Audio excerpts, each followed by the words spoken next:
देखते ले आइयो माँ शक्ति। आज साझा चिंतन का हमारा क्रमांक है 1173। दिन मंगलवार, तारीख 11 मार्च 2025। और आज हमारे बीच में आदरणीय अम्बेश श्रीवास्तव, जो retired member tribunal commercial tax हैं। आपका जो विषय है वो है ईश्वर प्राप्ति के मार्ग, भाग 3। इससे पूर्व 2 भाग ले चुके हैं। और अब आदरणीय आनंद पांडे साहब से निवेदन करते हैं कि एक शब्द या 2 शब्द आदरणीय अम्बेश श्रीवास्तव साहब के विषय में कहें। आदरणीय पांडे साहब। धन्यवाद। साथियों, प्रबुद्ध श्रोतागण, आप श्री अब्बेश श्रीवास्तव साहब से परिचित हैं, इस कारण से कि पहले 2 वक्तव्य दे चुके हैं। हमारे बीच में सबसे वरिष्ठ आदरणीय श्री सक्सेना साहब हैं। वो उनकी बहुत भूरी भूरी प्रशंसा पहले ही कर चुके हैं। इसी से प्रमाणित होता है कि अम्बेश श्रीवास्तव साहब के स्तर जो है वो किस तरह का है, ज्ञान में भी और वास्तव में भक्ति में भी। मेरे तो विभागीय अनुज हैं। हमारे उत्तर प्रदेश भर के पूरी एसोसिएशन को संभाल रहे हैं, कुशलता पूर्वक संभाल रहे हैं। वो एक अलग इनका नेतृत्व का गुण है। लेकिन जो व्यक्तिगत आध्यात्मिक ऊंचाई की बात है, वह गुण उनका इन वक्तव्यों से प्रकट होता है, अपने चरित्र से भी प्रकट होता है। आपने राधे राधे के नाम से अलग से चैनल बना रखा है, आपके भजन हैं, तो उससे ये पता चलता है कि हमारे श्री अम्बेश जी बिल्कुल ही डूबे हुए हैं उस मार्ग में। वास्तव में शब्दों तक सीमित नहीं हैं, बल्कि भावनात्मक रूप से या उसको चरितार्थ करने का प्रयास करते हैं। तो बड़ा उपयोगी अ, बता रहे हैं वक्तव्य। इन वक्तव्यों की अपने आप ही बताएंगे आगे। इनका जो शैक्षणिक उसमें पैठ है वो भी बहुत गहरी है। तो मैं, और इससे हम सब लोगों को लाभ मिल रहा है, तो मैं उनको अनुरोध करता हूं कि वो अपना वक्तव्य प्रारंभ करें। श्री अम्बेश श्रीवास्तव। धन्यवाद सर। सर्वप्रथम आदरणीय शर्मा जी को प्रणाम कि आपकी वजह से हम लोग यहाँ पे एक चर्चा के लिए इकट्ठा हुए हैं। इसके पश्चात आदरणीय पीएम सक्सेना साहब को प्रणाम, जो मेरे गुरु जैसे हैं, मेरे पिता जैसे हैं। और आदरणीय शेखरी साहब, आदरणीय ऋषि साहब, चौधरी साहब, आप सभी को हमारा बहुत बहुत प्रणाम। मेरा जो विषय है, जो श्रृंखला के रूप में चल रहा है, वह है ईश्वर प्राप्ति के मार्ग। ईश्वर प्राप्ति के मार्ग पर मेरे 2 जो संबोधन हुए हैं, 2 जो आप लोगों के मध्य चर्चाएं हुई हैं, वो एक 19 दिसंबर को थी और दूसरी 11 जनवरी को थी। आज का मैं क्रम प्रारंभ करूं, उसके पहले मेरी इच्छा है कि चूंकि 2 महीने एग्जैक्ट पीछे निकल चुके हैं, इसलिए पिछले चर्चाओं में मैंने क्या बोला है, क्या किस तरफ विषय को लेके चलाऊं, कैसे चलाऊं, उसके विषय में थोड़ी सी जानकारी आपको देना चाहूंगा, जिससे आपको पिछली चर्चाएं स्मरण में आ जाए। हमने सबसे पहले यह बताया था कि जो मनुष्य की योनि है वो बहुत ही दुर्लभ है। 84 लाख योनियों में से मनुष्य की योन सिर्फ इसलिए मिलती है कि प्रभु हम पर प्रसन्न होकर के एक अवसर देते हैं कि हम उनको प्राप्त कर सकें। अन्यथा अगर ये मनुष्य योनि निकल गई तो फिर हमको 84 लाख योनियों में भटकना पड़ सकता है। यद्यप कुछ शर्तें ऐसी हैं कि मनुष्य योनि के बाद पुनः मनुष्य योनि मिल सकती है, लेकिन उसकी संभावना बहुत कम होती है।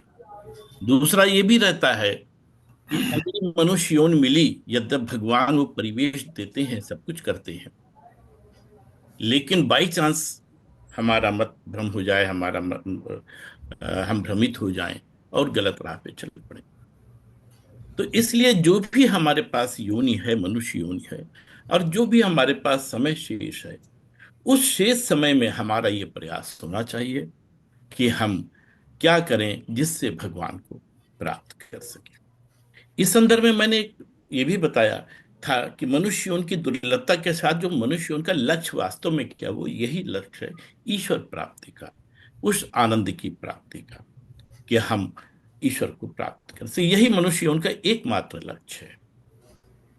इसके बाद हमने ये बताया था कि हम अपने जो हमारे ग्रंथ हैं, वैदिक ग्रंथ हैं, हम उनको क्यों स्वीकार करें? उन वैदिक ग्रंथों को हम क्यों प्रमाणिक समझें?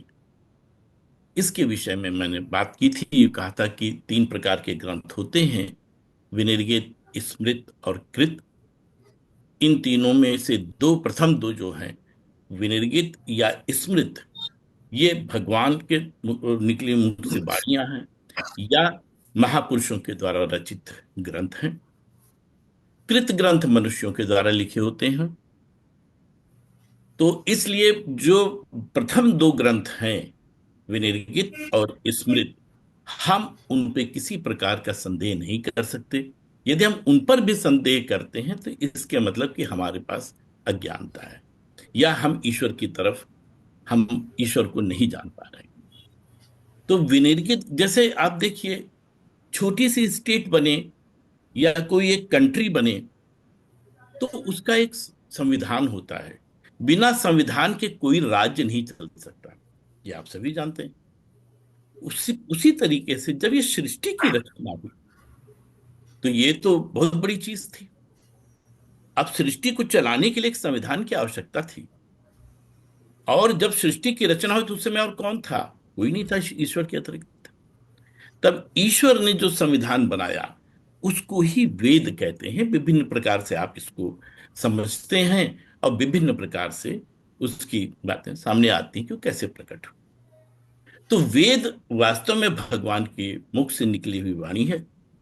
उसको उन महापुरुषों ने जो ईश्वर प्राप्त हैं, जो अनादिकाल से माया मुक्त हैं, उन्होंने उस संविधान को, कहिए आप, आगे जन कल्याण के लिए उपलब्ध कराने के लिए, यानी उस वेद को जन कल्याण तक उपलब्ध कराने के लिए, उनके लिए फिर उन्होंने अन्य ग्रंथों की रचना की, तरह तरह की ग्रंथों की रचना की, जिसमें आपके उपनिषद है, ब्रह्मसूत्र है, भागवत है, आपका पतंजलि, वो मतलब जितने प्रकार के ऋषि ये थे वो वास्तव में एक्चुअली महापुरुष की श्रेणी में है, जो माया मुक्त हैं और ईश्वर प्राप्त है।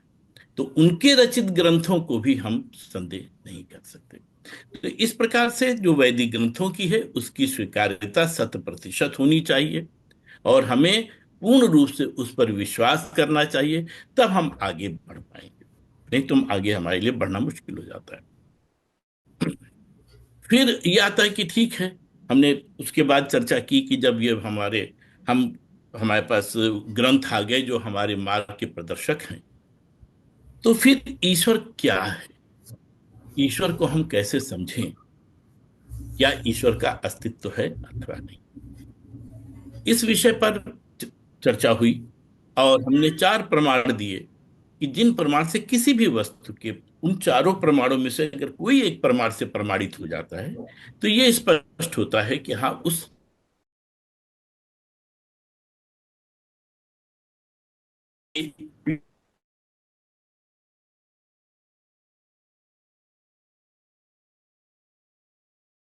मान्यता है या हमारे लिखित साक्ष्य होते हैं जो ग्रंथ के रूप में होते हैं।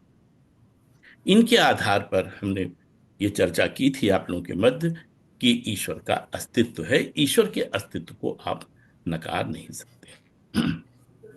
इसके बाद ये आया कि भाई, जब ईश्वर का अस्तित्व है तो क्या ईश्वर को हम जान सकते हैं? क्योंकि ये बात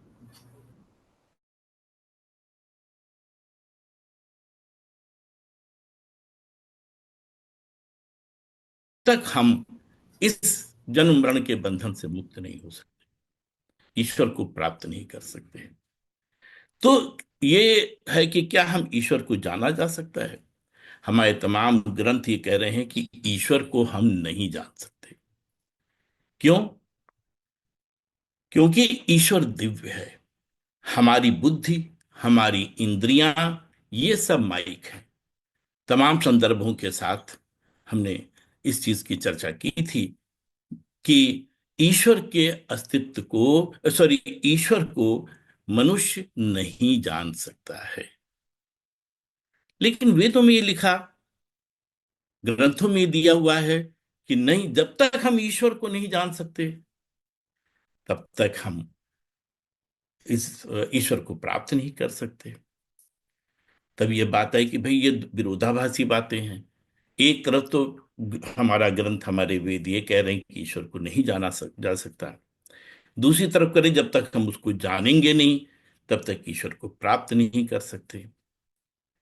उसका फिर उपाय दिया गया है कि ईश्वर को वही जान सकता है जिस पर ईश्वर की कृपा हो जाए। ईश्वर को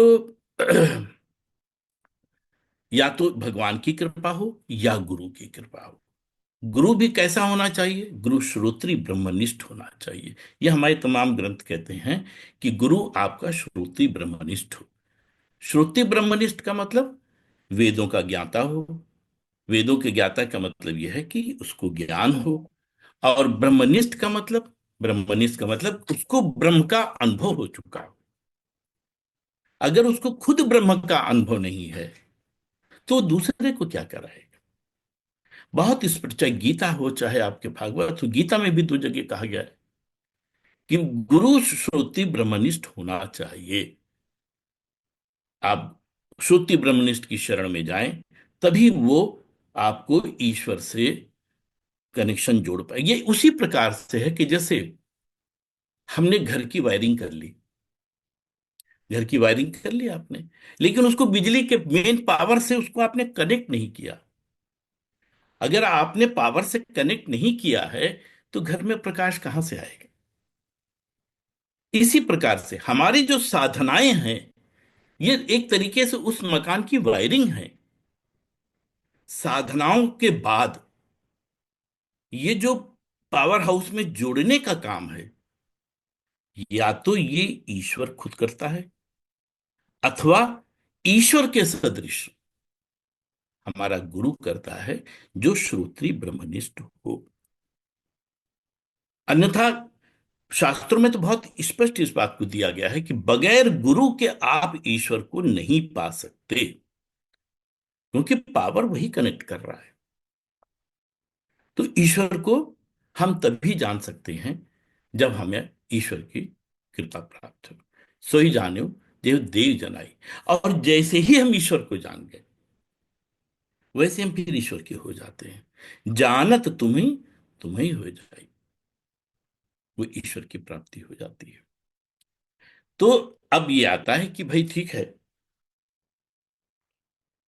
ईश्वर को या तो ईश्वर की कृपा हो या सदगुरु की कृपा हो, तभी हम ईश्वर को जान पाएंगे।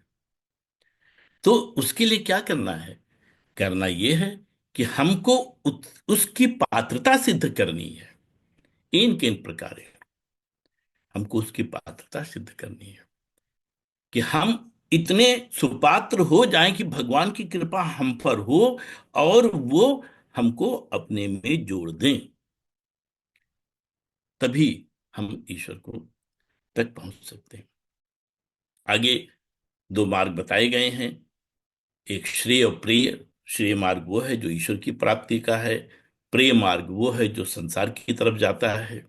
फिर श्रेय मार्ग में हमारे पास तीन योग हैं, या तीन मार्ग कह लीजिए आप।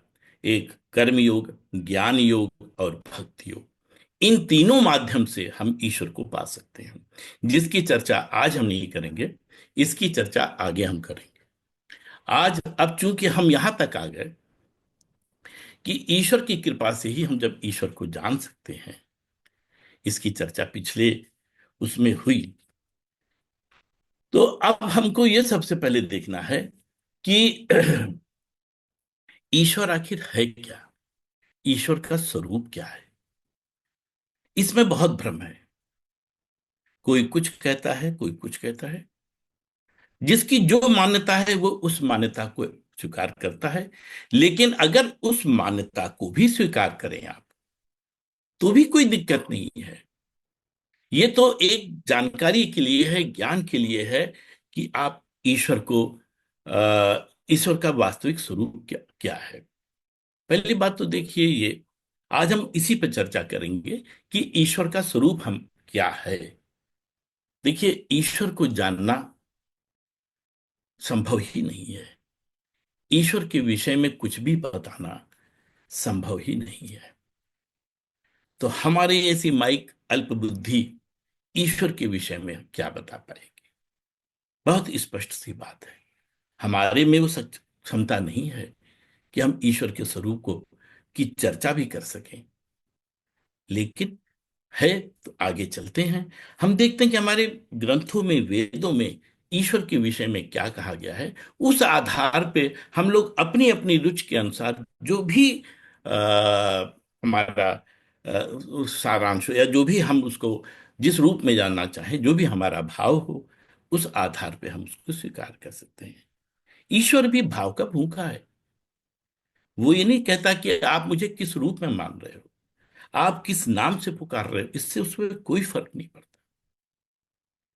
वो तो अंदर का भाव देखता है, आप किस भाव से उससे जुड़ रहे हो, उसके लिए वही इंपॉर्टेंट है। ये आप सब लोग जानते हैं, ये सारे ग्रंथों में दिया हुआ है। तो इस चीज को अब हम लोग धीरे धीरे देखते हैं कि हमारे ग्रंथों में, वेद में क्या कहा गया है कि ईश्वर का स्वरूप क्या होना चाहिए, क्या हो सकता है। ईश्वर को पहली बात तो देखिए हम विभिन्न नामों से जानते हैं। वो विभिन्न नाम जो हैं वो कार्य कारण भाव से हैं। पर ब्रह्म हो या परम ब्रह्म कह लीजिए आप उसको, पर ब्रह्म, ब्रह्म, विष्णु, महाविष्णु, परमात्मा, भगवान, ईश्वर, ये विभिन्न कार्य कारण भाव से विभिन्न शक्तियों के आधार पर अब विशिष्ट उद्देश्यों के साथ उनका प्राकट्य है या विस्तार है कह लीजिए। लेकिन एक चीज सब में कॉमन है, वो ये कि ईश्वर का जो मूल, ब्रह्म का जो मूल तत्व है वही सब में है। इसलिए यद्यपि शक्ति के हिसाब से सीमित शक्तियां जिसके आधार पर उन्होंने अपना विस्तार किया है वो भिन्न हो सकती हैं, लेकिन उस आधार पे हम ये नहीं कह सकते कि ये बड़ा है, ये छोटा है, या ये ज्यादा शक्तिशाली है, ये कम शक्तिशाली है। उदाहरण के तौर पे आप समझिए, आप सब्जी मंडी जा रहे हैं, सब्जी मंडी जा रहे हैं आप, या जैसे मैं सब्जी मंडी जा रहा हूं, तो सब्जी मंडी जाऊंगा तो मैं कितने पैसे रख के ले जाऊंगा? ज्यादा 500 रुपए या 1000 रुपए, जितनी मुझे आवश्यकता होगी। कार्य क्या है? सब्जी मंडी जा रहे हैं, कारण वही है। और सब्जी मंडी जा रहे हैं तो सिर्फ 500 रुपए, लेकिन मैं अम्बेश श्रीवास्तव तो हूं ना। अम्बेश श्रीवास्तव के व्यक्तित्व में कोई चेंज नहीं है। हम 500 रुपए लेके गए तो इसका मतलब ये नहीं है कि हमारी शक्ति सिर्फ 500 रुपए तक की है। लेकिन अगर हम बॉम्बे जा रहे हैं तो क्या 500 रुपए जेब में रख के ले जाएंगे? हम ज्यादा ले जाएंगे। जिस कार के हिसाब से जाना है उस कार के हिसाब से जाएंगे। हम 50,000 रुपए लेके जा सकते हैं, 10,000 रुपए लेके जा सकते हैं, लेकिन सब्जी मंडी हम 10,000 रुपए लेके तो नहीं जाएंगे। तो चाहे हम बॉम्बे जा रहे हों, चाहे हम सब्जी मंडी जा रहे हों, दोनों में स्थितियां क्या है? मूल तत्व तो अम्बेश श्रीवास्तव ही है ना। अम्बेश श्रीवास्तव की शक्तियां, क्षमताएं ना सब्जी मंडी जाते वक्त कम थी, ना बॉम्बे जाते समय कम थी, या सब्जी मंडी जाते समय ज्यादा थी, या बॉम्बे जाते समय ज्यादा थी। ऐसा नहीं था। तो उसी प्रकार से ब्रह्म जब अपना विस्तार करता है तो विभिन्न नाम और रूपों के साथ विस्तार करता है, लेकिन जिस उद्देश्य के साथ करता है उतनी वो शक्तियां लेकर के आता है। ऐसा नहीं है कि वो, तो आप ये नहीं कह सकते कि ये कम है, ये ज्यादा है, या ये ज्यादा शक्तिशाली है। सब ब्रह्म है। और हमारे यहां ग्रंथों में दिया हुआ है, इसमें किसी प्रकार का भेद करना नामापराध कहलाता है। नामापराध कहलाता है। और ये नामापराध आध्यात्म में क्षम्य नहीं है, ये भी लिखा हुआ है। तो इस चीज को समझना चाहिए। दूसरी चीज आता है, सबसे पहले अब हमने चूंकि बात करी है कि ईश्वर के विभिन्न रूप हैं, विभिन्न नाम हैं, उनकी पहले चर्चा करते हैं। उसके बाद आज मैं कोशिश ये करूंगा कि मैं परब्रह्म से शुरू करूं और परब्रह्म के बाद परब्रह्म की परिभाषा बताऊं, उसके बाद ब्रह्म की क्या स्वरूप है, 3 स्वरूप हैं, उनके विषय में बताऊं। आगे उसी तरीके से जितना समय मिल पाएगा मैं आज चर्चा करने की कोशिश करूंगा। तो पहला आता है ईश्वर का स्वरूप जो है, ये परब्रह्म की बात आती है कि परब्रह्म क्या है। परब्रह्म को परिभाषित नहीं किया जा सकता, किसी की क्षमता नहीं है कि जो परब्रह्म को परिभाषित कर सके। बहुत स्पष्ट ये बात कही गई है। मुंडकोपनिषद का पहला सूत्र है, मंत्र है, उसमें भी इस बात को कहा गया है। केनोपनिषद का दूसरा अध्याय का तीसरा, स्पष्ट रूप से उन्होंने ये कहा है कि जिसने ये कहा कि मैं ब्रह्म को जानता हूं, समझ लीजिए उसे कुछ नहीं आता। और जिसने कहा कि मैं ब्रह्म को समझने का प्रयास कर रहा हूं, तो इसका मतलब कि वो ईमानदारी से आगे बढ़ रहा है, वो कुछ समझ रहा है ब्रह्म के विषय में। तो पर ब्रह्म जो है ये सर्वोच्च सत्ता है। पर ब्रह्म को बताया गया है। पहली बात तो पर ब्रह्म को हम अपनी व्याख्या में सीमित कर ही नहीं सकते। हम ऐसा नहीं कह सकते कि पर ब्रह्म ये है। पर ब्रह्म को नेति नेति सिद्धांत बताया गया है कि नेति नेति सिद्धांत के आधार पर ब्रह्म को डिफाइन किया गया है, परिभाषित किया गया है। नेति नेति सिद्धांत का आशय क्या है? नेति नेति का सिद्धांत है इति, इति मतलब ऐसा है, और न इति यानी ऐसा ही नहीं है, ऐसा ही नहीं है। इस आधार पर हम पर ब्रह्म को परिभाषित कर पाते हैं। ये हम नहीं कह सकते कि हम पर ब्रह्म ऐसा है, बल्कि ये कहना पड़ता है कि पर ब्रह्म ऐसा ही नहीं है, और भी कुछ है। तो ये हमारे ग्रंथों में इसका सिद्धांत दिया गया है, नेति नेति सिद्धांत, कि नेति नेति सिद्धांत के आधार पर ये पर ब्रह्म को हम परिभाषित करने की चेष्टा कर सकते हैं, प्रयास कर सकते हैं। पर ब्रह्म एक सर्वोच्च संस्था है। सर्वोच्च संस्था क्या है?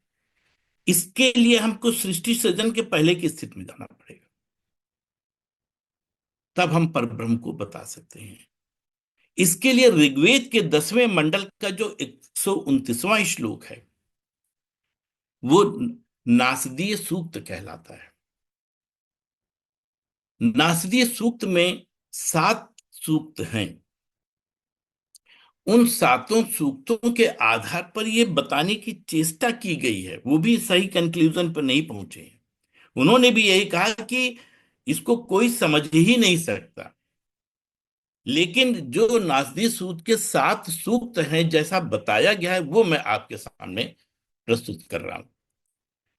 सूक्त जो पहला सूक्त है, उसमें यह कहा गया कि सृजन के पहले ना सत था ना असत था, कुछ नहीं था, सिर्फ एक शक्तिशाली सत्ता थी। जो शक्तिशाली सत्ता थी वो बिल्कुल मतलब सृष्टि के मूलारंभ में जो शक्तिशाली सत्ता थी, उसको हम परब्रह्म कह सकते हैं। दूसरे श्लोक में उन्होंने कहा कि सृष्टि के प्रारंभ में, सृष्टि के मूल प्रारंभ में जब कुछ नहीं था, तो वही एक परब्रह्म, जिसको परम ब्रह्म कहते हैं हम, या जो भी आप कहना चाहें, वो जो था उसके अतिरिक्त कुछ नहीं था। लेकिन जब कोई था ही नहीं, तो कौन जानेगा कि वो कौन था और कहां से था। लेकिन उसमें ये लिखा हुआ है कि वह अकेला था और अपनी स्वधा से, अर्थात अपने स्वयं की शक्ति से वायु के बिना श्वासोच्छ्वास कर रहा था, यानी सांस ले रहा था। उसके अतिरिक्त अथवा उससे परे अन्य कुछ भी नहीं था। बाकी 5 श्लोक भी घूम फिर करके यही बातें कहते हैं। लेकिन इन 2 सूक्त में ये चीज स्पष्ट हुई कि जब सृष्टि नहीं थी, तो उस समय जो शक्तिशाली सत्ता थी उसको हम परब्रह्म कह सकते हैं। इससे एक निष्कर्ष और आता है जो दूसरे सूक्त में दिया है कि वह अकेला था। ये देखिए, ऋग्वेद की बात कह रहा हूं मैं, ऋग्वेद में दिया हुआ है। वह अकेला था और सांस ले रहा था। इसका क्या आश्चर्य हुआ? अकेला था, सांस ले रहा था, ये उस पर ब्रह्म के द्वैत भाव को बता रहा है। अगर वो निर्गुण निराकार होता तो सांस क्यों लेता? लेकिन पहला श्लोक एक शक्तिशाली सत्ता बता रहा है। इन दो सूक्तों से ये स्पष्ट हो जाता है।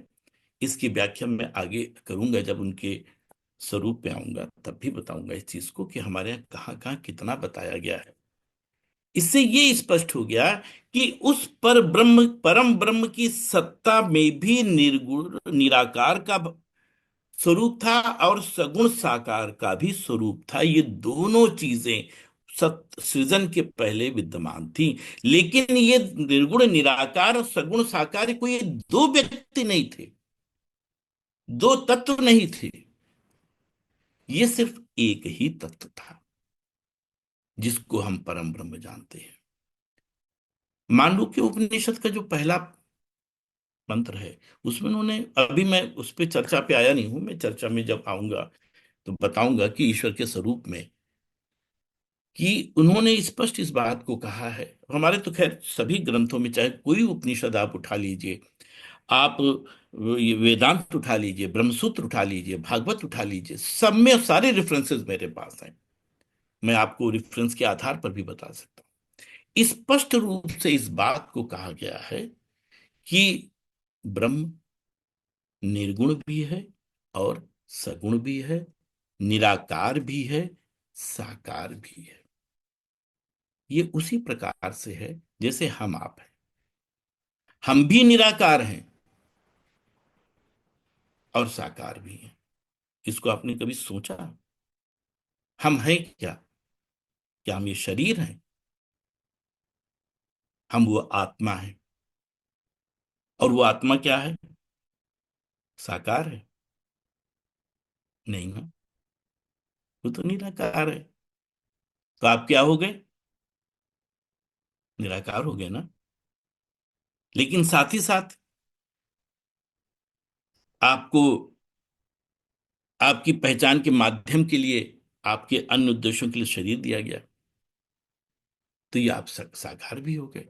लेकिन अंतर बहुत है, अंतर बहुत है। जो हमारा सगुण साकार है ये माइक है, ये माइक है। ईश्वर के यहां कुछ माइक नहीं होता, माइक नहीं होता।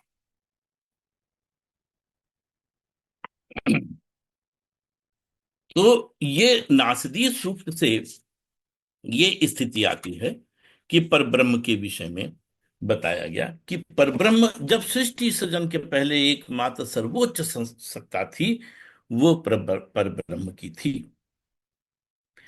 अब आते हैं आगे। जो दूसरा शब्द है वह है ब्रह्म का, कि ब्रह्म क्या है।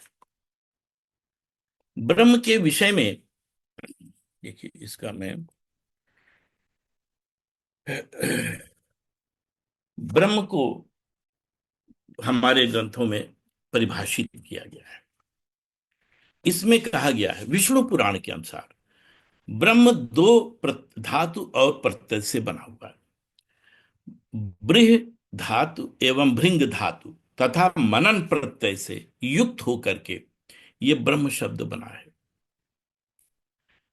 इसका अर्थ है बृहत्वा भृंगत्वात्, यानी जो बड़ा है, जो मतलब सबसे बड़ा है। और उसके साथ बृहत्वात् भृंगति तत्परम ब्रह्म, ये पूरी उसकी डिफिनीशन दी हुई है विष्णु पुराण। इसके आधार पर है कि जो बड़ा हो और दूसरों को भी बड़ा करे वो ब्रह्म कहलाता है। इसी प्रकार से ब्रह्म पुराण में भी इसकी डिफिनीशन है कि बृहत्वात् भृंगत्वात्, तद ब्रह्म इति विधीयते, यानी जो बड़ा हो और दूसरों को बड़ा करे। भागवत के 10वें स्कंद के 50वें यानी 85th अध्याय के चौथे श्लोक में इसको कहा गया है कि जो सृष्टि का सृजन करे, सृष्टि का पालन करे, रक्षा करे और सृष्टि का संहार करे, वह ब्रह्म है। ब्रह्म को इस तरीके से परिभाषित किया गया है। तो ये अब तक हम समझे ये कि ब्रह्म की स्थिति क्या है, और इसके अलावा ब्रह्म के विषय में बताया गया कि ब्रह्म जो है वो आनंद है। ब्रह्म आनंद है। इसका वेदांत का जो ब्रह्मसूत्र है, ब्रह्मसूत्र का पहले अध्याय के पहले पाद का 12वां 13वां श्लोक, सूत्र कह सकते हैं आप, सूत्र तैत्तिरीय उपनिषद के दूसरे अध्याय का 7वां श्लोक, छांदोग्य उपनिषद के पहले अध्याय के पहले खंड का 3रा श्लोक, मुंडको उपनिषद के तीसरे मुंडक का पहले खंड का 3रा श्लोक, गीता के 10वें अध्याय के 39वां श्लोक, तमाम हमारे जो ये ग्रंथ हैं, वैदिक ग्रंथ हैं, इनमें बहुत स्पष्ट इस बात को कहा गया है कि ब्रह्म ही आनंद है। ब्रह्म में आनंद है ऐसा नहीं है, ब्रह्म ही आनंद है।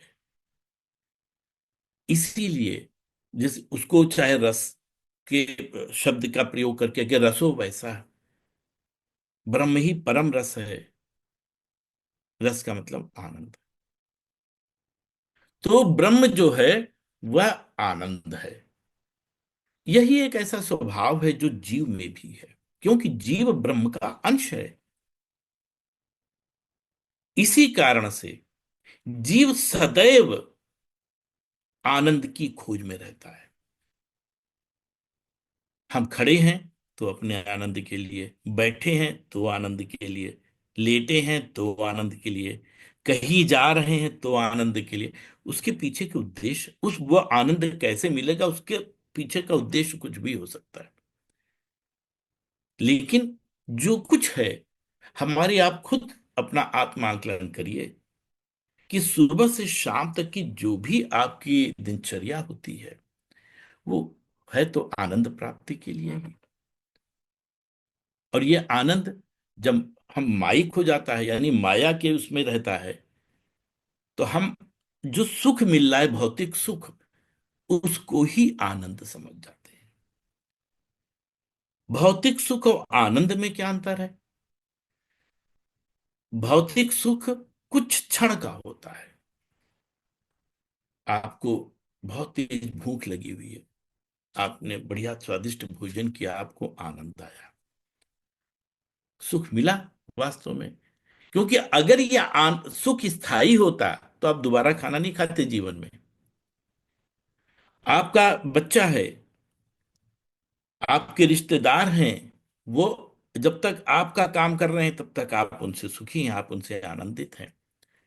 लेकिन जिस क्षण अगर किसी भी प्रकार से आपका मन उनसे अलग हो गया तो वो आनंद खत्म हो जाता है। तो सुख और आनंद में यही अंतर है कि सुख मायावी है, सुख क्षणिक है और ये बहुत दिन तक नहीं रहता। लेकिन आनंद जो ईश्वरीय आनंद है, वह एक बार मिल जाए तो कभी खत्म नहीं होता। वो तो अनंत मात्रा का है और निरंतर उसकी वृद्धि होती है, निरंतर वृद्धि होती रहती है, कभी खत्म नहीं होता। इसीलिए जो मैंने अभी आपको संदर्भ बताए, चाहे वेदांत के हों, चाहे उपनिषद के हों, भागवत के हों, गीता के हों, वे सब यही कहते हैं कि भगवान ही आनंद है और यही जीवन का लक्ष्य है। जीवन का लक्ष्य क्या है? जीवन का लक्ष्य उसी आनंद की प्राप्ति का है, उसी आनंद की प्राप्ति का। ये जीवन का लक्ष्य होता है। आध्यात्मिक दृष्टिकोण से हम ब्रह्म को 3 स्वरूपों में मानते हैं। एक है ब्रह्म, दूसरा है परमात्मा और तीसरा भगवान।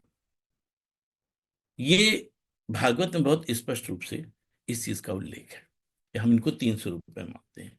भागवत के पहले स्कंद के दूसरे अध्याय का 11वां श्लोक है, जिसमें ये बात बताई गई है कि भगवान के, ये ब्रह्म के तीन स्वरूप हैं, ब्रह्म, परमात्मा और भगवान।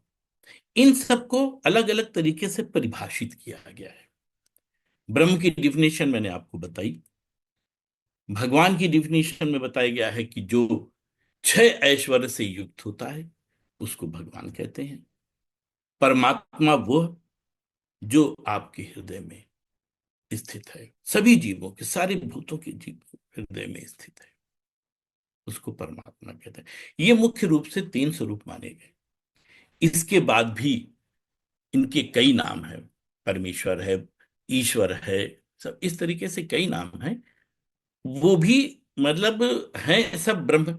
हम ये नहीं कह सकते कि वो ब्रह्म के तत्व से भिन्न है, लेकिन बताए ना शुरू में कि विशेष कार्य कारण भाव से विशेष शक्तियों के साथ जो उस पर ब्रह्म का विस्तार हुआ है, उस विस्तार के आधार पर हम इनको चिन्हित करते हैं।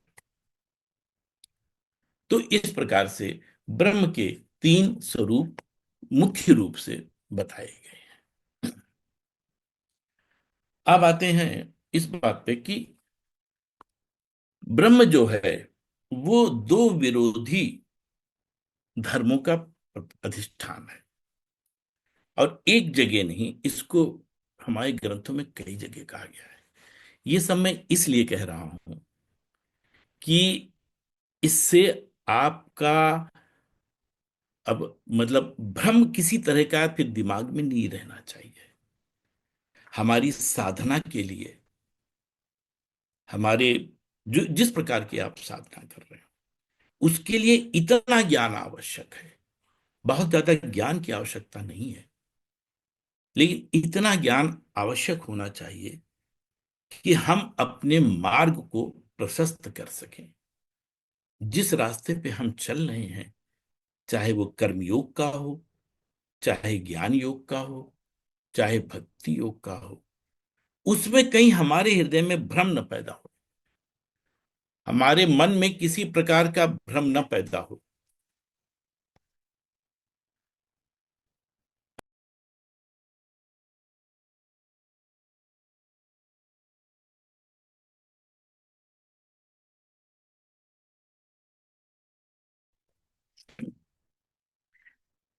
क्योंकि हमारे मार्ग में जाने में दुनिया भर के भ्रम हम लिए पाले हुए बैठे हुए हैं और उसी में भ्रमित हैं, और उस भ्रम के कारण हम भगवान का जो भी स्वरूप माने, ईमानदारी से माने उसको और उनके सिद्धांतों पे आगे बढ़े, तभी हमारा कल्याण है।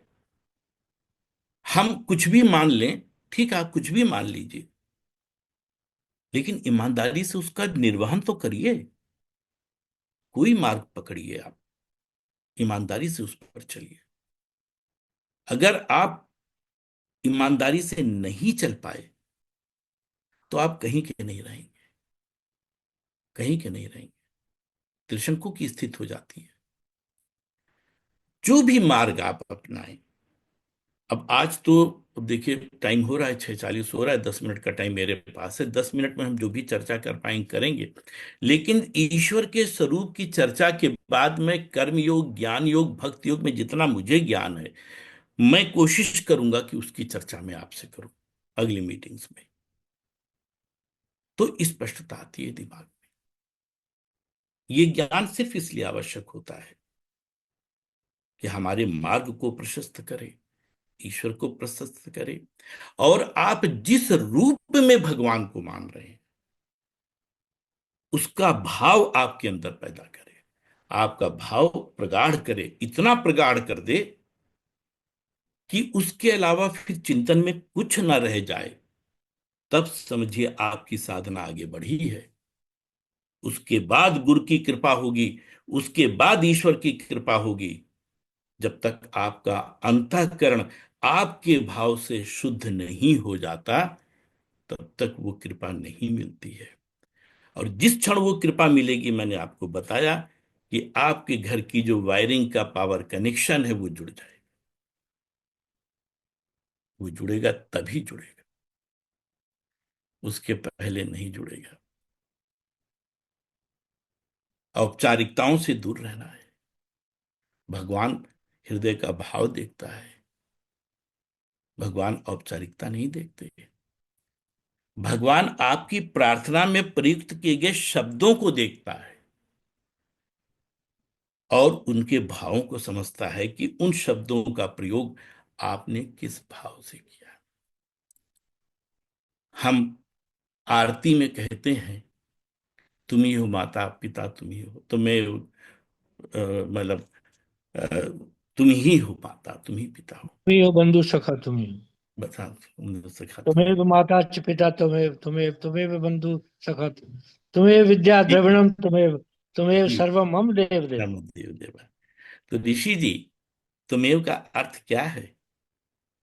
तुमेव का अर्थ है तुम ही। और ही का मतलब क्या है? तुम ही हो, भी बीच में और नहीं कोई होना नहीं है, चाहिए, भी बीच में नहीं होना चाहिए। और तब कोई आप नहीं है। भगवान पुकार सुनेंगे ना। आप तो कह के मंदिर में चले आए, आपके हृदय को तो भगवान समझ रहे हैं ना, आपके हृदय के भाव को समझ रहे हैं कि क्या बेवकूफ बना के जा रहा है हमको ये। और फिर कहते हो भगवान हमारी प्रार्थना नहीं सुनते। कैसे सुनेंगे? आपके हृदय में वो भाव होना चाहिए। तो खैर चलिए, वो आगे की बात है। वो अब आ रहा था मैं कि ब्रह्म के तीन स्वरूप के बाद में आगे बढ़ रहा था कि ब्रह्म जो है वो दो विरोधी धर्मों का अधिष्ठान है। ये बात है। दो विरोधी धर्मों का अधिष्ठान है, और ये हमारे वेद कह रहे हैं इस बात, मैं नहीं, वेद कह रहे हैं। क्या विरोधी? जैसे एक्चुअली दवा वो हर्पीज वाली अभी चल रही, तो गला बहुत सूखता है और बीच बीच में मैं भूल जाता हूँ। श्वेताश्वर उपनिषद के तीसरे अध्याय का 17वां श्लोक, वो कहता है ईश्वर इंद्रियों से रहित है किंतु समस्त विषयों को ग्रहण करता है। जो विषय है उनको कौन ग्रहण करता है भाई? इंद्रियां तो करती हैं। और फिर एक तरफ कह रहे हैं कि इंद्रियों से रहित है, और दूसरी तरफ कह रहे हैं कि समस्त विषयों को ग्रहण करता है। श्वेताश्वर उपनिषद के तीसरे अध्याय का 19वां श्लोक कह रहा है उसके पैर नहीं है किंतु वो दौड़ता है, उसके हाथ नहीं है किंतु वो पकड़ता है, आंख नहीं है उसकी पर वो सब देखता है, कान नहीं है पर वो सब सुनता है। पुरुष सूक्त का पहला ही सूक्त कह रहा है उसके अनंत सिर हैं, अनंत आंखें हैं, अनंत पैर हैं। तैत्तिरीय उपनिषद का दूसरे अध्याय का 6वां श्लोक कि उसने अपने से सारी सृष्टि की रचना की। और श्वेताश्वर उपनिषद के पहले अध्याय का 9वां कहता है कि वो कुछ नहीं करता। एक तरफ तो वो कह रहे हैं कुछ नहीं करता, और दूसरी तरफ कह रहे पूरी सृष्टि की वही रचना करता है। सृष्टि की रचना से बढ़कर कोई काम होगा क्या? तो ब्रह्म जो है वो दो विरोधी धर्मों का अधिष्ठान है। हमको बिल्कुल इस संबंध में स्पष्ट हो जाना चाहिए। हम जो भ्रमित हो जाते हैं, परेशान हो जाते हैं, नहीं होना चाहिए। इन्हीं सब के आधार पर हमारे ग्रंथों में ये कहा गया है, और बहुत दावे के साथ कहा गया है। एक जगह नहीं, कम से कम दसियों ग्रंथ में इस चीज का उल्लेख है कि ब्रह्म सगुण भी है, सगुण साकार भी है, और निर्गुण निराकार भी है। वैसे हमारे विद्वानों ने एक और एक और उसको वर्गीकृत किया, एक भाग में और किया है कि जो सगुण निराकार का है, लेकिन आज वो विषय नहीं है। तो जो ये ब्रह्म है वो सगुण साकार भी है, निर्गुण निराकार भी है। हमें इस भ्रम में नहीं रहना चाहिए। केनोपनिषद का भी बताया आपको कि दूसरे अध्याय का 3रा श्लोक वो ये कहता है, नहीं सॉरी, मांडुक्य उपनिषद का पहला सूत्र, कि जिसने कहा कि सिर्फ सगुण साकार है, समझिए वो ब्रह्म को नहीं जान पाया। जिसने कहा कि निर्गुण निराकार है, वो साकार नहीं है, समझिए वो भी ब्रह्म को नहीं जान पाया। ये वो कह रहा है। और केनोपनिषद का दूसरा तीस वो भी कह रहा है कि जो ये कहता है कि इस तरह का है कि ईश्वर इधर है उधर है क्या है, इसके मतलब वो भी ईश्वर को समझ नहीं पा रहा है। और जब तक ईश्वर को आप समझेंगे नहीं, उसके किसी स्वरूप को आप स्वीकार नहीं करेंगे, तब तक उसके मार्ग पे आप कैसे बढ़ पाएंगे। हमें जिससे मिलना है हम उसके बारे में स्पष्ट ही नहीं, उसका रास्ता नहीं जानते, आप मंजिल तक कैसे पहुंचेंगे जी। फिर अगर आप रास्ता जानते तो रास्ते का साधन भी होना चाहिए आपके पास, उस मार्ग का साधन होना चाहिए, आप कैसे जाएंगे। अब देखिए मैं आपको दिखाता हूं, बृहदारण्यक उपनिषद के 2 अध्याय के 3 ब्राह्मण का पहला, कि ब्रह्म का स्वरूप निराकार और साकार दोनों। यजुर्वेद में पुरुष सूक्त में कहा गया, अजाय मानो बहुधा विजायते, यानी ब्रह्म अशरीरी भी है एवं शरीरी भी है। श्वेता श्वेताश्वर उपनिषद का 3 अध्याय का 20वां श्लोक, वो ये कहता है कि ईश्वर अणु से भी छोटा है और ब्रह्मांड से भी बड़ा है। ये इसकी निराकार साकार के भाव को स्पष्ट कर रहा है। भागवत के 2 अध्याय के दूसरे दूसरे स्कंद के 2 अध्याय का 14वां श्लोक कहता है कि भगवान का स्वरूप साकार एवं निराकार दोनों है। ये बहुत स्पष्ट रूप से इसको और भी हैं सारे रेफरेंसेस, कहीं नोट किए मैंने, भूल गया, मैं आपको बताऊं कि मतलब आपके भागवत से लेकर के हर तरफ, हर ग्रंथों में इसका बहुत ही स्पष्ट उल्लेख है कि ईश्वर जो ब्रह्म है वह सगुण भी है और सॉरी साकार भी है और निराकार भी है।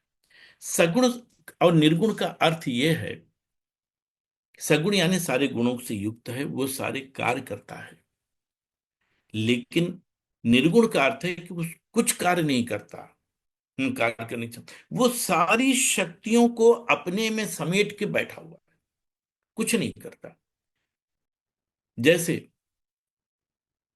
पत्थर है, चकमक का पत्थर होता है, या लकड़ी समझ लीजिए जिसके अंदर अग्नि है, हमें पता है कि इसके अंदर अग्नि है लेकिन प्रकट नहीं है। जब तक वो प्रकट नहीं है वो निर्गुण में है, और जिस क्षण वो प्रकट हो गया, अग्नि प्रकट हो गई, वह सगुण में हो गई। अब वैसे तो आप देखिए, ब्रह्म के लिए, ईश्वर के लिए क्या कोई चीज असंभव है? ये तो हमारी अज्ञानता है, हम ये कहें कि वो ऐसा नहीं कर सकता, क्योंकि हमारी माइक बुद्धि है, हमारी अल्प बुद्धि है, हम बहुत ज्यादा उसको नहीं जान पाते। लेकिन ईश्वर के लिए, ब्रह्म के लिए कुछ भी संभव नहीं, मतलब कुछ भी, कोई भी चीज ऐसी नहीं जो असंभव हो, हर एक चीज संभव है। तो ये निर्गुण निराकार और सगुण साकार का क्या चक्कर है, इसको आप समझिए। गीता में भी बहुत स्पष्ट कहा गया है, 4 अध्याय के 6 और 7वें श्लोक में बताया गया है। आपका भागवत के 8वें स्कंद के 3 अध्याय का 8वां श्लोक है। और भी कई हैं जहां पे ये इसकी चर्चा है, और ये कहा जाता है भगवान की, अब थोड़ा से विषय और बढ़ रहा था इसलिए मैं उसको रोक रहा था। भगवान की 3 शक्तियां मुख्य हैं जिनको हम पूरी इस सृष्टि में देखते हैं। 3 तत्व हैं, एक उसकी अंतरंगा शक्ति, एक उसकी जीव शक्ति, और तीसरी उसकी माया यानी प्रकृति शक्ति। जीव शक्ति को शक्ति बोलते हैं या पराप्रकृत भी बोलते हैं, और जो प्रकृति है वो अपराप्रकृत कहलाती है या पराशक्ति कहलाती है। ये आपको गीता के 7वें अध्याय के 4 और 5वें श्लोक में स्पष्ट बताया गया। ये शक्तियां हैं भगवान, इस चीज को स्पष्ट कर लीजिएगा। भगवान नहीं, भगवान की शक्तियों का ये स्वरूप है, जीव शक्ति और माया शक्ति।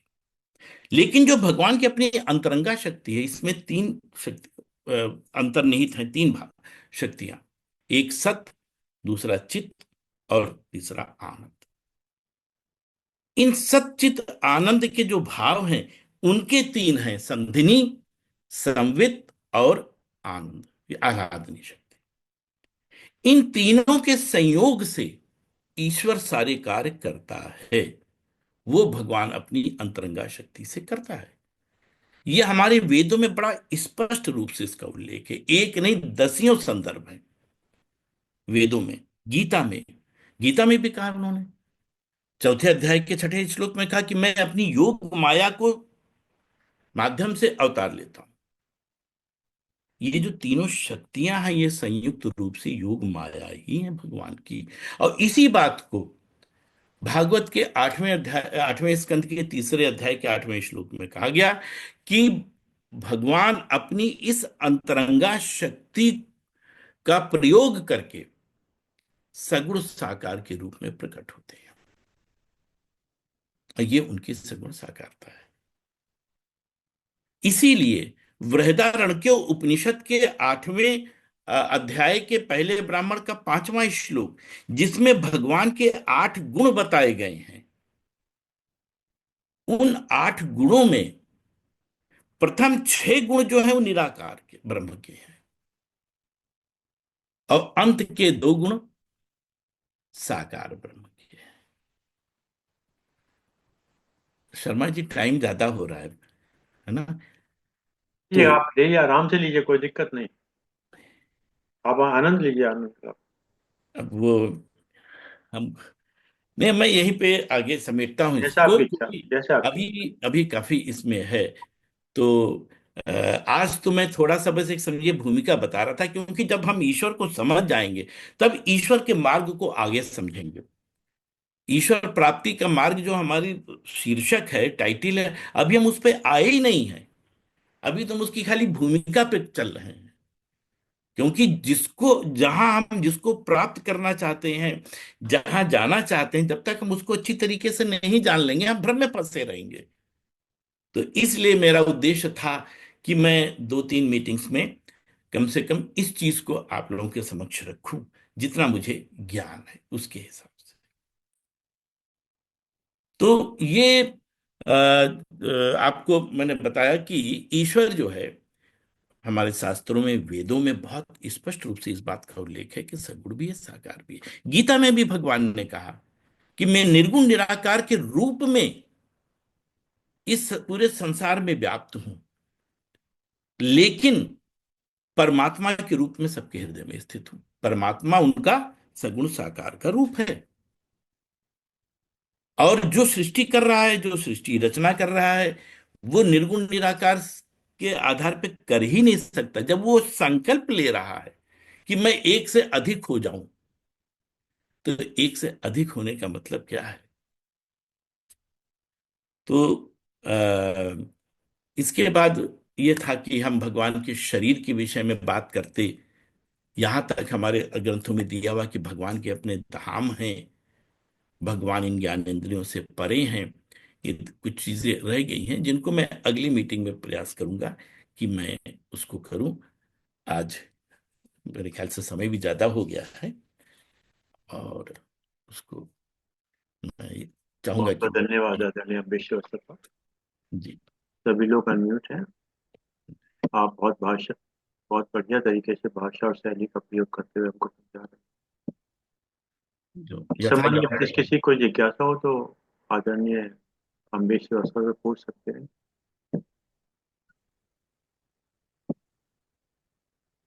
सर एक बात पूछना चाहूंगा। हम जी विलास जी, जी हैं, ये खर्चर नागपुर से हैं, एडवोकेट हैं सर ये। प्रणाम आपको। सर ये कहना है, जब आपको कभी गलती से कहीं दुख को अपने तरफ से कभी हानि पहुंची है, लेकिन हमें लगता है कि हमारा उस समय समय नहीं, मैं समझ नहीं पा रहा हूँ आपकी आवाज आवाज। थोड़ी कट रही है, विलास जी थोड़ा साफ से बोले।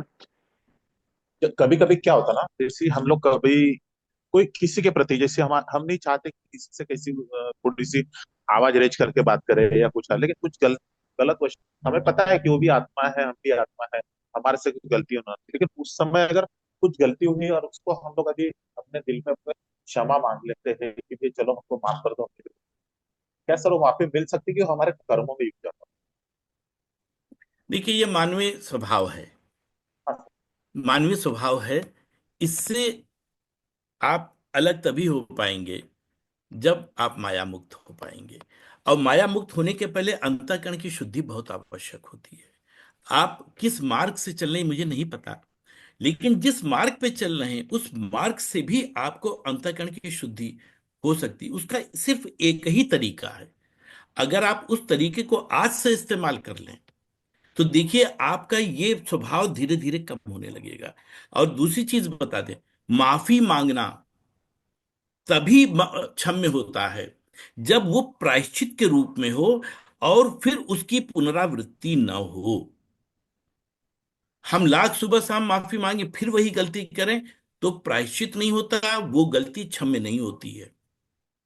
और इसका तरीका सिर्फ एक है, धीरे धीरे छूट जाएगा। देखिए, ये मानवीय स्वभाव है, सब में होता है। और अगर ये मानवीय स्वभाव ना होता तो हम भी दिव्य हो गए होते।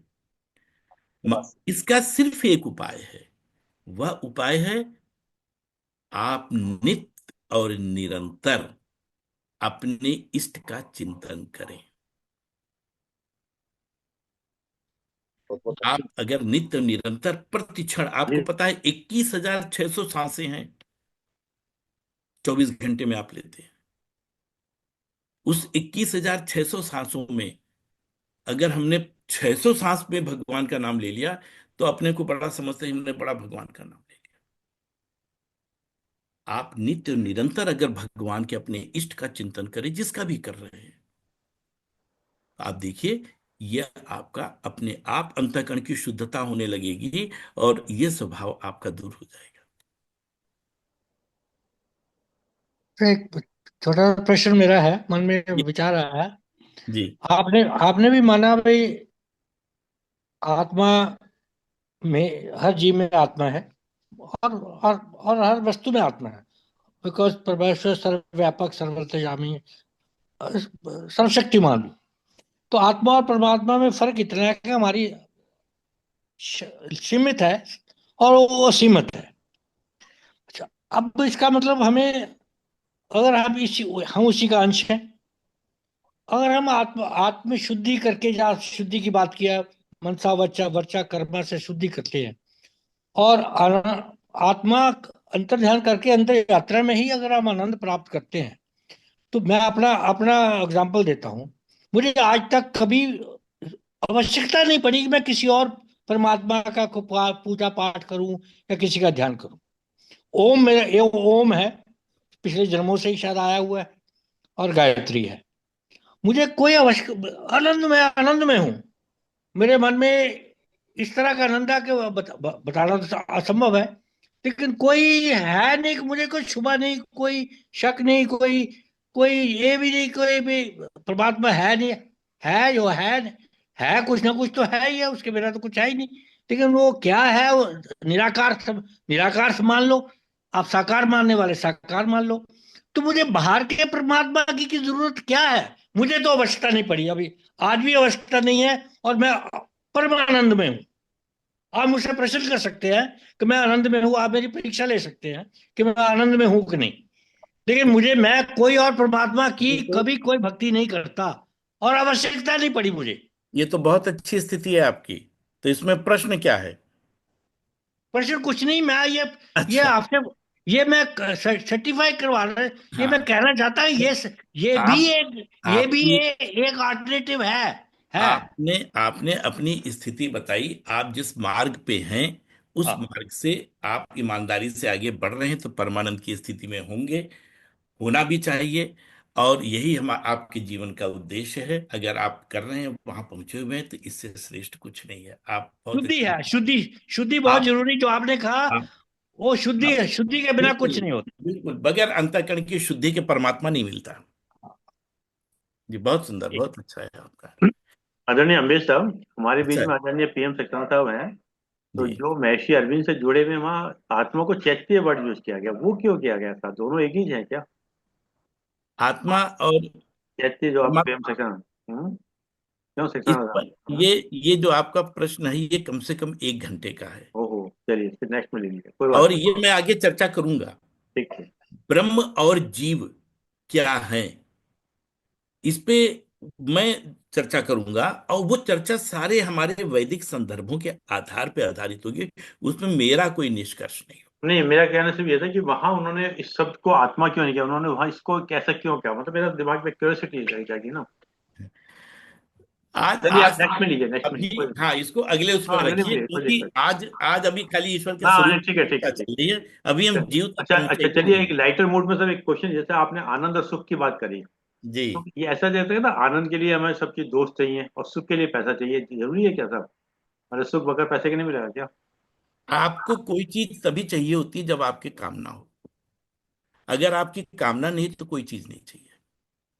आप दोनों चीजों को आप उसी पे तौल लीजिए। हम्म। और कामना अगर पूर्ण हो गई तो लालच बढ़ता है, लोभ होता है। और कामना अगर पूर्ण नहीं हुई तो क्रोध बढ़ता है, द्वेष बढ़ता है। तो किसी चीज की चाहत सिर्फ कामना से, अब जैसे हमारे ऋषि जी जिस स्थिति में हैं, वहां तो कामना शून्य होनी चाहिए। किसी चीज की इच्छा नहीं है, जो मिल गया बहुत मिल गया, बहुत मिला। ईश्वर यही क्या कम है? आप जब बाहर निकलिए, सड़क पे देखिए लोगों को, जाड़े में देखिए, तब समझ में आता है ईश्वर ने हम पर कितनी कृपा की है। कोई खो भी जाए, किसी कुछ कुछ खो भी गया, उसकी भी दुख नहीं है। भी नहीं, दुख नहीं है। किसी दिव्यांग को आप देखिए तो लगता है ईश्वर ने हम पे कितनी कृपा की है। अपने परिवार को आप देखिए तो लगता है ईश्वर ने हमको कितनी कृपा की है। तो जो भी हमारी इच्छाएं हैं वो हमारी कामनाओं पे आधारित है। ये कामना की सीमा हर व्यक्ति की अलग अलग हो सकती है। जैसा कई बार जो है ना, कामना की जगह आदमी जो शब्द इस्तेमाल करता है, वासना करता है, वासना अधिक नहीं होनी चाहिए वासना, जबकि उसको दूसरी तरफ ले जाता है, मतलब ऐसा क्यों वासना? वासना और कामना में अंतर है। कामना एक आपकी इच्छा है, वासना इस कामना की बिल्कुल पराकाष्ठा है। आप समझ रही हैं? अब उसको अर्थ समझ रहे होंगे। कामना की पराकाष्ठा वासना कहलाती है। जबकि बाकी अब मैं आप समझ रहे वासना को जो है ना, अक्सर हम लोग दूसरी तरफ ले जाते हैं, जबकि वासना भी इससे संबंधित रहती है, मतलब हर ज्यादा हर चीज की वासना भी नहीं होनी चाहिए, मतलब कई बार बिल्कुल। हम इसको दूसरे सेंस में ले जाते हैं इसको, हाँ। जबकि वासना का मतलब दूसरे सेंस में भी है नहीं इसका। नहीं नहीं, वो उस वासना से मतलब नहीं है, उस वासना का इससे मतलब नहीं है। वासना दूसरी चीज है। लत, वासना हो गई, लत, लत लग गई। लत लग गई। बिल्कुल शब्द इन्होंने शुद्ध हिंदी का यहाँ प्रयोग किया है। मैं ढूंढा, एक मिनट में सोचा, कंप्यूटर हाँ। घुमाया, लत। अब ये जैसे कभी कभार ड्रिंक कर लिया किसी ने, तो ये आप इसको क्या कहेंगे? चलो भाई हो गया तो हो गया। लेकिन अब बगैर ड्रिंक किए रह ही नहीं सकते, तो ये तो लत पड़ गई ना, ऋषि जी के शब्दों में। बहुत बढ़िया शब्द आप चुन के लाए हैं आज। तो ये अब से तो फिर तो जो लत लग गई, तो जरूरी कोई लत अगर नेगेटिव लगे पॉजिटिव लग सकती है। भाई मुझे सुबह उठने की लत लग गई, मुझे बगैर ईश्वर के करने के बगैर मैं चाय नहीं पीता, तो ये लत है भी।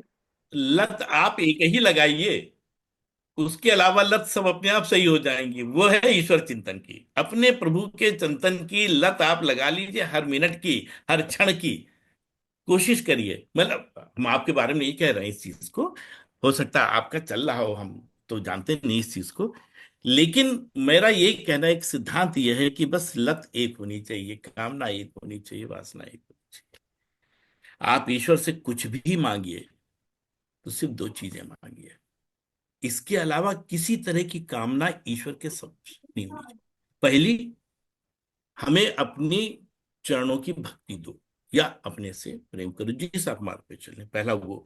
दूसरा, चूंकि हम गृहस्थ में हैं, गृहस्थ में हैं, गृहस्थ छोड़ के सन्यासी नहीं होने जा रहे, तो चूंकि गृहस्थ में है तो सिर्फ दूसरी मांग ये होनी चाहिए कि हम अपने कर्तव्यों का इतनी भगवान हमको शक्ति दें कि हम अपने कर्तव्यों का निर्वहन बिना किसी आसक्ति के करें। अनासक्त होना भी बहुत आवश्यक है। बस ये दो कामना होनी चाहिए, दो के अलावा कोई तीसरी कामना नहीं।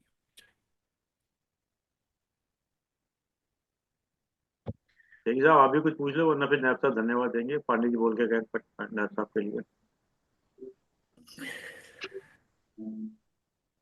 बस सत्संग की अनुभूति, एक सुख सुख मधुर वचन सुनने को मिलते हैं, आनंद है, सुखी है, बढ़िया। प्रश्न नहीं है जी, कोई भी प्रश्न नहीं बढ़ता, बहुत आनंद ही आनंद है सर। बहुत हम आभारी हैं पीएम सेक्शन साहब के, जो अम्बेश श्रीवास्तव को इंट्रोड्यूस किया और उनको लेकर आए।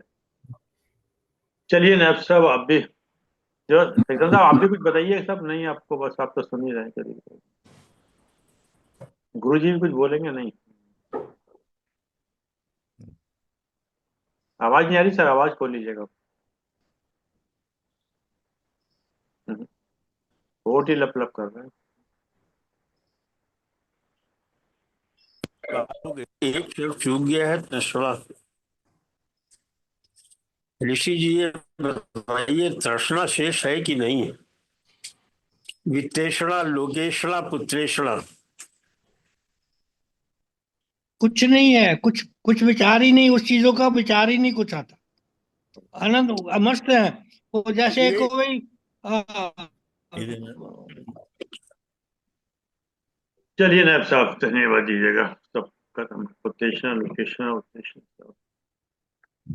बहुत बहुत धन्यवाद आदरणीय श्री अम्बेश श्रीवास्तव साहब और आदरणीय श्री हरीश शर्मा जी, और विशेष आभार सक्सेना साहब का जो इंट्रोड्यूस किया अम्बेश श्रीवास्तव जी को। ईश्वर प्राप्ति के मार्ग आज भाग 3 उन्होंने इसके ऊपर अपना उद्बोधन दिया, और इसमें यह बताया कि कोशिश की, अपना प्रयास किया कि ईश्वर को जाने, ईश्वर क्या है, क्योंकि जब तक ईश्वर को जानेंगे नहीं तब तक ईश्वर की मार्ग की प्राप्ति नहीं होगी। और ईश्वर की मार्ग की प्राप्ति क्यों करनी चाहिए? क्योंकि हमें उस अनंत सुख की प्राप्त करनी, उस अनंत आनंद की प्राप्त करनी है जो सभी भौतिक आनंदों से बिल्कुल विरक्त है, बिल्कुल अलग है। भौतिक आनंद वो होते हैं, या सुख की जो बात की, वो जो प्राप्त होने के बाद ही समाप्त हो जाते, फिर उनकी आकांक्षा नहीं रहती। जैसे आज हमको खाना खाना है, आज हमको ये चीज चाहिए, प्राप्त होते ही फिर उसके प्रति लोभ मोह समाप्त हो जाता है। तभी तक उसके प्रति आसक्ति रहती जब तक वो चीज प्राप्त नहीं हो जाती, और जब प्राप्त हो जाती तो उसके प्रति, और प्राप्त होते ही उसकी इच्छा खत्म। लेकिन ईश्वर के प्रति जो आनंद, ईश्वर के प्रति जो आसक्ति है, वो तो अनंत है, वही उसी के अंश हैं हम, और उसी को भूले बिछड़े बैठे हुए हैं। तो उसको पुनः प्राप्त करना है, कैसे करना है, इसी के मार्ग पे चल रहे हैं। उन्होंने आगे के एपिसोड्स के लिए भी कहा है कि अगले 2-3 एपिसोड्स में ये चीज क्लियर हो पाएगी। और शर्मा जी ने जो बड़ा कहना चाहिए अच्छा सा प्रश्न किया था कि जीव में और आत्मा में क्या अंतर है, ये बड़ी छोटी छोटी चीजें हैं, बड़ी माइन्यूट चीजें हैं, और जिनका वाकई में हम पे असर होता है। एक बार समझ लें, स्पष्ट हो जाए, तो हमारी क्लैरिटी बढ़ जाती है, चीजों को समझने में आनंद आता है। और अम्बेश श्रीवास्तव साहब का जो समझाने का तरीका या कहने का या उद्बोधन का जो तरीका था, जो एक्सेंट कह लीजिए, वो बहुत ही स्वभाव के अनुकूल उनके लग रहा था, और बहुत ही मिठास भरे शब्दों में उन्होंने आज का उद्बोधन किया, और पूरे आनंद है। और ये बच्चे बता रहे थे हर्पीस की दवाई खाने के कारण थोड़ा सा इनका गला भी सूख रहा था, तो despite all these hurdles, herpes की प्रॉब्लम भी उनको इधर चल रही है और उसी वजह से दवा भी चल रही, फिर भी वो इस उद्बोधन के लिए आए और आगे भी आने का वादा किया है। तो आपके आज के उद्बोधन के लिए और आपके इस प्रयास के लिए आपका सर बहुत बहुत धन्यवाद। धन्यवाद सर। बहुत बहुत धन्यवाद आदरणीय अंकित साहब, बहुत बहुत धन्यवाद आदरणीय अम्बेश साहब, आपने समय निकाल के समय दिया। और जूम के लोगों का विशेष रूप से धन्यवाद कि आपने समय निकाल के समय दिया। और जैसे कि एक विचार के साथ, तो 3 बारों के साथ अपनी बात को समाप्त करते हैं। आज का विचार बहुत छोटा सा है, बड़ा गहरा है, बड़ा समझने वाला है, बड़ा ध्यान से समझिएगा। कहाँ चले गए? एक उम्मीद है, एक उम्मीद है जो कभी किसी से संतुष्टि नहीं होती। एक उम्मीद है जो कभी किसी से संतुष्टि नहीं होती, और एक संतुष्टि है जो कभी किसी से उम्मीद ही नहीं करती। बहुत बढ़िया सर, बहुत बढ़िया। भाई अनंत आनंद जब प्राप्त हो जाता है तभी संतुष्टि की भावना आती है। बिल्कुल सही कहा। आज आपने जो प्रश्न पूछा उसका जवाब तो आप ही दे रहे हैं। हाँ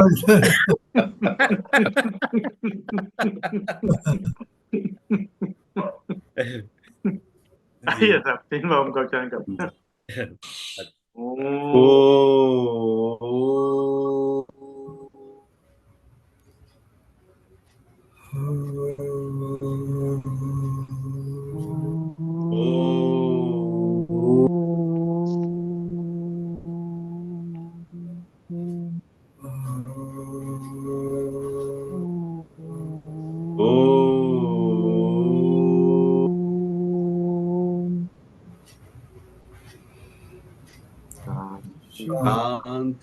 शांति शांति शांति। सबको प्रणाम, सबका बहुत बहुत धन्यवाद। प्रणाम।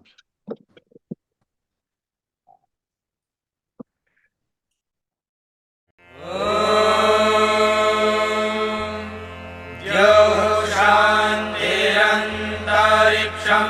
शान्तिः पृथिवी शान्तिरापः शान्तिरोषधयः शान्तिः वनस्पतयः शान्तिर्विश्वे देवाः शान्तिर्ब्रह्म शान्तिः सर्वं शान्तिः शान्तिरेव शान्तिः सा